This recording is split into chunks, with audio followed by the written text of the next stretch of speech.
I don't have any money to give you anymore? Shut up. I deserve to receive it. Our grandmother quietly said, "Do as you please," and hung up the phone. At that moment, our grandmother was angrier than I had ever seen her, her forehead furrowed with wrinkles. My name is Daisy. Currently, I live in a house in the countryside, a bit away from the city center, with my sister Noelle and my grandparents. My brother Bart lives in New York, and we recently received news that he is getting married. Ever since we were young, Bart has been causing problems, and I saw our deceased parents struggle because of him. Neither Noelle nor I suffered direct violence, but we had our small allowances stolen, our belongings hidden, and were lied to, leaving us with nothing but bad memories. In other words, I have almost no good memories with my brother. In his senior year of high school, as he was preparing for university entrance exams, Bart expressed a desire to go to a university in New York and live alone there. Our parents were worried about him living alone, especially moving to New York, and were opposed to it. However, our parents passed away around that time, and Bart, having been accepted into a university in New York, moved there without a chance to grieve. My sister and I were left in our grandparents' care, and although my brother ended up living alone in New York, honestly, we felt a sense of relief to be away from him. The home of our grandparents, who run a small business, has their office on the first floor, and we live on the second floor. Our pragmatic grandparents raised us with love, and although we couldn't live a luxurious life, we never struggled. Later, my grandmother mentioned that my brother had graduated from university and found a job, but I haven't heard the details. Initially, my grandparents kept in touch with him frequently, but as time passed, they rarely contacted him unless there was something important. More often, even when we reached out, there was no reply from my brother, and he never once came back to our grandparents' house during breaks from university, such as during the summer holidays. About 10 years have passed since then, and now both my sister and I are working as adults, and my brother must be around 30 years old. While living in New York, my brother found a girlfriend and seems to be getting married soon. Though he hasn't visited since he moved to New York, he will return home for a visit to introduce his fiancée, but since we haven't had any contact since elementary school, it feels like meeting a distant relative. When I heard that my brother was getting married under such circumstances, I felt no emotion. A week later, my brother came back with his fiancée. "Hey, doesn't his girlfriend look really flashy?" Noelle whispered. Indeed, the woman my brother brought was decked out in jangly accessories and wore quite heavy makeup. I wonder if this was the type he liked. I don't know. Uninterested in my brother's preferences, I responded nonchalantly, "Nice to meet you. I'm Holly, and I've been dating Bart." Despite her out-of-place attire, Holly greeted us politely. I had initially judged her negatively simply because she was my brother's girlfriend, but I reconsidered, thinking she might actually be a nice person. "Thank you for having us. We'll be taking our leave now. We live in the countryside, but please feel free to visit us again." I was worried because it's Bart, but I feel relieved seeing he's with someone like you, Holly. Daisy, please drive them to the station with Noelle. Our grandparents really liked Holly and were pleased throughout. We got into the car to drive my brother and Holly to the station. As soon as we left the driveway, my brother, who had hardly spoken all day, suddenly started talking. "Hey, have you guys got boyfriends yet?" Unfortunately, neither Noelle nor I currently have boyfriends. "No, but is there a problem with that?" When I answered, my brother laughed mockingly. "Haha, just as I thought. It's impossible for plain girls like you living in the countryside to have boyfriends." He insulted us, and Noelle and I exchanged looks. His lack of compassion hadn't changed even after 10 years. "Don't talk like that. It's cruel to them." I thought someone was reprimanding him, but that wasn't the case. Holly joined him in mocking us and continued, "Your brother set up his own company without anyone's help. You, still dependent on your grandparents and not standing on your own, couldn't possibly understand how impressive he is." Any good impression I had was quickly gone. This might be Holly's true nature. You think I'm flashy, right? But you know, this ring, these necklaces, and the wristwatch were all bought by Bart with the money he earned through hard work. Unlike you, who have everything handed to you, there's a difference between you and Bart. She tapped her head with her finger, as if to point out that she was smarter. I was stunned by Holly's condescending tone. I had never heard before that my brother was running a company. However, comparing our lives, having been living comfortably under our grandparents' care, to my brother who moved to New York on his own, she might be right. That's the thing. Unlike you, who were raised in a greenhouse, I climbed up here on my own strength. If anything happens to Grandpa's company, leave it to me. You wouldn't understand how to manage it, would you? I'm kind enough to let you live in the attic, he said. Aha! Holly laughed loudly, as if she agreed with him. The car was completely dominated by their pace, and the discomfort was indescribable. The station began to appear faintly in the distance.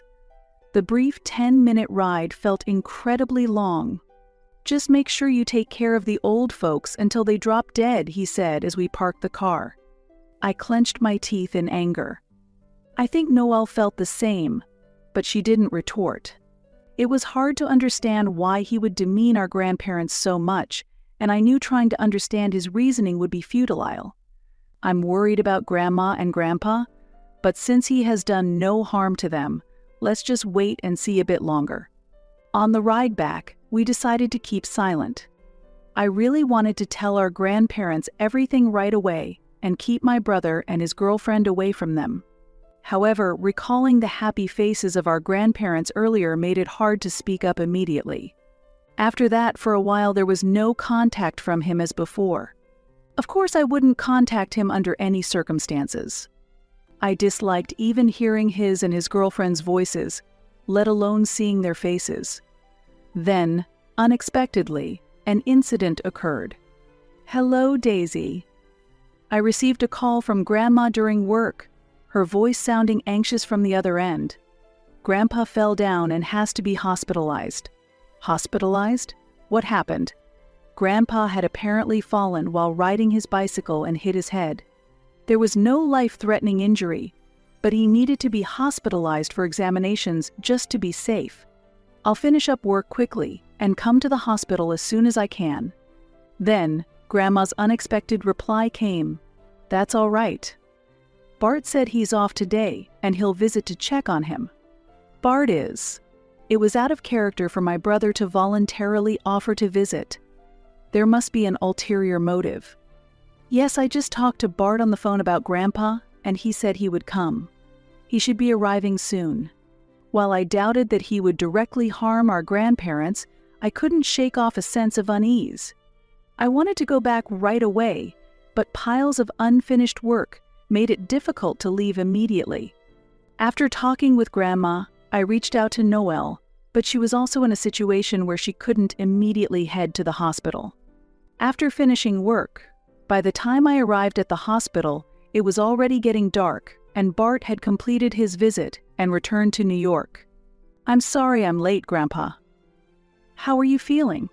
Thank you for coming, Daisy. Sorry to worry you, but I'm doing fine, as you can see. As soon as I entered the hospital room, I checked on Grandpa's condition and breathed a sigh of relief to see him looking well. Where are Grandma and Noelle? I looked for my sister and Grandma, who should have arrived earlier. They just went out to buy some drinks. Didn't you see them? I see. I'll go check on them. Although I felt bad for leaving Grandpa right after arriving, I decided to go outside. Grandma and Noelle were deep in conversation in the hospital courtyard.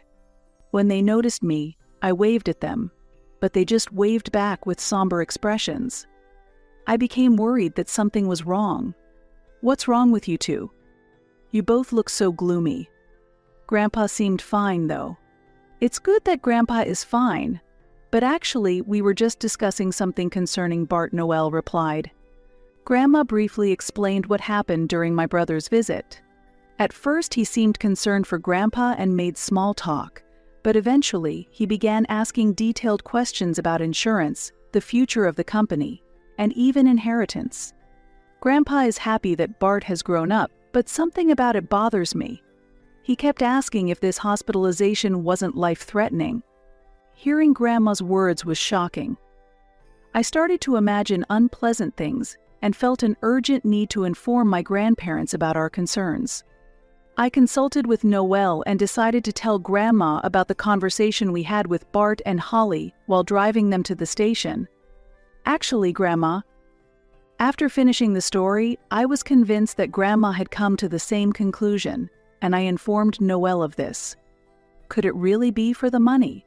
Noelle's voice rose in shock, and she hurriedly looked around, but it seemed no one was nearby. Bart seems jealous that we grew up without any hardships. It's weird that he never came back before, but as soon as he heard Grandpa fall down, he rushed here. Maybe he thinks that by coming to greet us this time, he won't be suspected. That makes sense. Indeed, he kept saying things like I've worked hard on my own, unlike you, and leave Grandpa's company to me. So, you mean Bart is after the company and the inheritance? But making a good impression on Grandpa now won't work out, right? Grandma nodded emphatically as she listened to our conversation. I agree with you two. Also, this is the first time I've heard that Bart is running a company. There might be other things he's hiding too. She had only just learned of him supposedly running a company as well. I had assumed Grandma knew about it, but it seemed she was hearing it for the first time. It's getting more suspicious. Grandpa doesn't seem to be on guard at all, but what should we do? As a result of our discussion, we concluded that the best thing to do then was to prevent Bart from meeting Grandpa. Perhaps hinting that we know he's after the inheritance might make him give up. While it was pitiful to think of Grandpa dismissing his visiting grandson, it was a necessary measure. Indeed, the day's visit was likely calculated to ingratiate himself with Grandpa to secure a larger share of the inheritance. He now posed a potential threat to us. It feels somewhat wrong to keep Grandpa in the dark about this.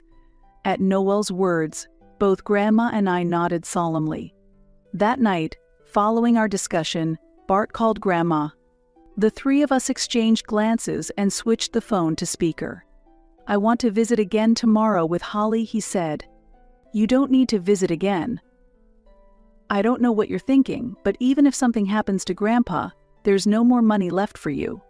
Though Grandma's words about having no money left felt slightly off, it seemed he understood. Grandma, why would you say that? I'm just coming to visit Grandpa. Listen, all siblings are equal. I've said that many times before. Grandma's calm voice contrasted sharply with his rising anger. What do you mean, equal? It seemed the word equal triggered something in him, and his voice grew harsher with irritation. Shut up. What's equal about it? I have a right to receive it. I won't let the past be forgotten. His shout was so loud that the phone's audio cracked. Grandma remained silent for a moment, her expression stern, her brows furrowed more deeply than ever in anger. She finally spoke quietly, "Do as you please," and then hung up the phone. Daisy, Noelle, thank you for today. Let's go to the hospital together tomorrow. Now, let's get some rest. Grandma's voice returned to its usual gentle tone. The next day, accompanied by Grandma and Noelle, we headed to the hospital, where we would hear some shocking news. A week had passed, and then we attended Grandpa's funeral. Just as the funeral was concluding, and we were taking a breath, unexpectedly, Bart and Holly showed up. The inheritance is all ours. I couldn't forgive him for not showing up at the funeral and glared at him sharply. Why are you giving me that look? He challenged. I remained unfazed by his provocation. You two have had a comfortable life without hardships, right? Even if Bart gets all the inheritance, it's less compared to the luxury you've had. Holly declared, her makeup as inappropriate and heavy as her words. My brother has a right to the inheritance. But it seems that was never enough for them. Enough. Grandpa never said anything like that, Grandma retorted. At that, my brother smirked as if he had won. Grandpa told me directly, his will is proof. We were shocked by his claim. A will. I had never heard from Grandpa about such a thing. We became suspicious that Bart might have forced Grandpa to write the will by some means. Then, Bart took out his smartphone and began to play an audio file. The inheritance. Goes to Bart. Everything to inherit. The company too. All to Bart. Grandpa's voice echoed through the silent venue. You may not want to believe it, but that's how it is. The old man's company is mine. You guys just take care of the old lady. While Grandma and Noelle were confused, I immediately recognized that the voice was fake. The audio was clearly edited, with several unnatural breaks, as if proving it was amateur work. Probably he used something recorded during a previous visit. Well, it's a decent attempt for an amateur, but I work at a video game development company. Dealing with audio editing on a daily basis, there's no way I couldn't detect such a crude manipulation. Our suspicions about Bart's intentions during his first visit to see Grandpa were correct. I'm not surprised he fabricated such a non-existent will. And unfortunately, what Bart did is a clear criminal act, and he has lost his inheritance rights at that moment. Unaware Bart wore a smug expression, but there was no point in continuing this farce any longer. That's enough. Hey, Grandpa. As I spoke and took the smartphone in hand, Grandpa suddenly appeared at the funeral hall. Huh? Grandpa. What? What's going on? Both Bart and Holly were clearly shaken and froze. About a week ago, the day after Bart called Grandma, we were informed of a shocking plan at the hospital. It was Grandma who told us about the strategy to pretend that Grandpa had passed away suddenly. The three of us, including Grandpa, hesitated for a while, but we agreed that this was the only way to calm Grandma's anger. The attendees were locals who cooperated and played their roles beautifully. We weren't sure if the two would actually show up, but it turned out Grandma was right. What is this supposed to mean? You think it's acceptable to deceive me, your own blood relative? Bart started shouting in anger, but Grandpa sternly reprimanded him. Silence. How can you, who tried to deceive your own family and monopolize the inheritance, say such things? I never made such a will, nor did I ever intend to. Taking advantage of Bart's momentary shock, Grandma also raised her voice. Even if we add up the money given to Daisy and Noelle, you have received far more from us. I told you there's no more money left.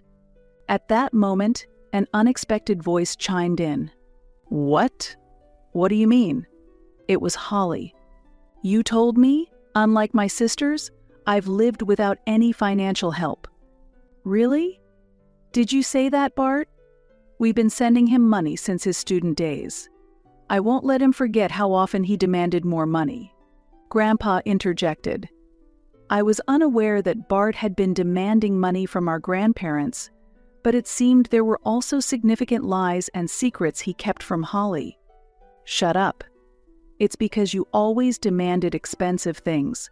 I needed the money for that. Cornered, Bart became aggressive towards Holly as well. So you bought all the gifts with other people's money until now. You said they were from the profits of your successful company. You're satisfied as long as you get your gifts, aren't you? Our plan led to Holly discovering Bart's lies, and before we knew it, their argument had escalated. As Holly pressed him, more of Bart's lies came to light. As suspected, the company he claimed to run was also fictitious. In reality, he had quit his job at a company a long time ago, and his severance pay had vanished into gambling. When Bart ran out of money, he would beg our grandparents for more, then lie to Holly about securing a big contract, and spend it on gifts, meals, and trips. When life was tough, he would claim the company was struggling, and it seems Holly mostly covered the expenses. We were stunned on the spot to discover that Bart had lied and kept secrets even from his fiancée, Holly. It's pathetic, that poor attempt at an audio edit. Even I can tell it was edited. It turned out that Bart had created the fake will by himself. Shut up. What you've done is a crime. I won't be part of this. I can't stay with such a liar any longer. Let's break up, goodbye. After Holly declared their engagement over, she left the scene. Bart was completely deflated, but as he had brought it upon himself, I felt nothing for him. Bart, your parents left enough money for your college, considering your education. And I don't know what you misunderstood, but we haven't been spoiling Daisy and Noelle. The money we gave you and the living expenses for Daisy and Noelle, all of it, comes from your parents who left it equally for all their children. Could it be? Bart was taken aback, his face showing surprise. We, who were raised by our grandparents, had been told this many times. It felt like a heavy topic when we were children, which is why we never desired luxury and always appreciated our daily lives. The money we sent you, besides your tuition, came from our own pockets. We wanted to support our beloved grandson living far away, no matter the cost. Grandma continued. But you took advantage of that, quitting your job and deceiving even your girlfriend. That was wrong. I am saddened by it. Bart said nothing, his head still bowed. Bart, if you're really in trouble, you can ask us for help. Now take a moment to calm down and think things over properly. With Grandma's words behind him, Bart hurriedly left the venue. As Bart left, he muttered a curse under his breath. About a month later, he returned with Holly. We are truly sorry. I'm really sorry too, Holly added as soon as they entered the house, immediately starting to apologize with such intensity that it was overwhelming. Everyone eventually sat down around the dining table. 10 minutes passed, and the atmosphere remained tense. Feeling uncomfortable, Grandma finally asked, "What brings you here today?" Then they began to address the main topic. You know, I always thought Daly and Noelle were living a luxurious life. I truly believed I was the only one suffering. Bart explained. When he first moved to New York, Bart was balancing school and part-time jobs, often struggling with both money and time. Coming home exhausted late at night after school and work, I had to do chores like cleaning and laundry. Eventually, I grew to resent you, thinking you were living comfortably without any hardships. It was clear that moving back to his grandparents' house would have been economically easier, but having moved away by his own choice against his parents' wishes, it felt awkward to return. Gradually, he started asking his grandparents for money beyond the regular stipends. Once I got used to easy money, part-time jobs didn't last, and working seemed foolish. Soon, I was frequently asking for money, and being treated like a rich person by others felt good, Bart confessed. This continued into his adult life, and naturally, his jobs didn't last long. Meeting Holly during this time, he further lost the incentive to work. I also want to apologize. I'm truly sorry. It might sound like an excuse, but I was blinded by love for Bart. I got swept away by everything they said, Holly said. The two finished explaining and apologized sincerely again. Grandma listened quietly. I understand your feelings now. The funeral trick was a bit mean. I'm sorry for that. But let this be a turning point. From now on, please show us your sincerity through your actions, not just your words. Grandma showed a certain understanding of Bart's words and seemed to no longer be angry. I honestly still haven't sorted out my feelings, but I don't think that everything Bart said was a lie. Of course, the same goes for Holly's words. Meanwhile, Grandpa, although he didn't voice it, had a complex expression on his face. I wonder if he feels the same as I do. Well, it's kind of sudden, but feeling perhaps that he had received forgiveness from our grandparents, Bart suddenly became fidgety and uneasy, a side of him that was unlike his usual self, causing confusion for our grandparents. Grandpa, could you possibly employ me? As Bart showed his polite self again, Grandpa showed a slightly surprised expression, apparently not expecting the conversation to turn his way. You really need to get Grandpa's forgiveness for this whole situation, Noelle chimed in, causing everyone to look at Grandpa. Well, let's set a probationary period and see how it goes. Grandpa finally said. It was still too soon to fully trust everything Bart said. However, everyone seemed relieved that Grandpa did not refuse outright. By the way, Holly, you're wearing natural makeup today. different from usual. I ventured, taking advantage of the lighter atmosphere to ask about something that had caught my attention. Holly's makeup was very natural and suited her well. Yes, this is actually more my style. Bart prefers heavier makeup. That conversation led to a broader discussion about the changes Bart and Holly had undergone over the past month. After the staged funeral, Bart immediately told Holly everything and sincerely apologized. Seeing this side of Bart, Holly decided to give him another chance and chose to stay. It seemed Bart was deeply grateful that Holly had returned, as he hadn't expected her to give him another chance after his apology.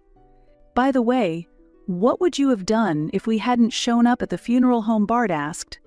Grandma answered simply, "Of course we would have continued pretending until the memorial party." Grandma replied with a mischievous twinkle in her eye. Hey, you were planning to keep Grandpa dead that long?" Bart exclaimed in mock outrage. Laughter filled the living room. Bart, seeming as if a weight had been lifted, showed a bright smile, and Holly looked at him with a face full of happiness. Reflecting on the events that led to their reconciliation seems unbelievable, but now, bonded by a strong connection, they will surely overcome any challenges together in the future. After proving himself during the probationary period, Bart was officially employed at Grandpa's company, and he and Holly moved into the neighborhood.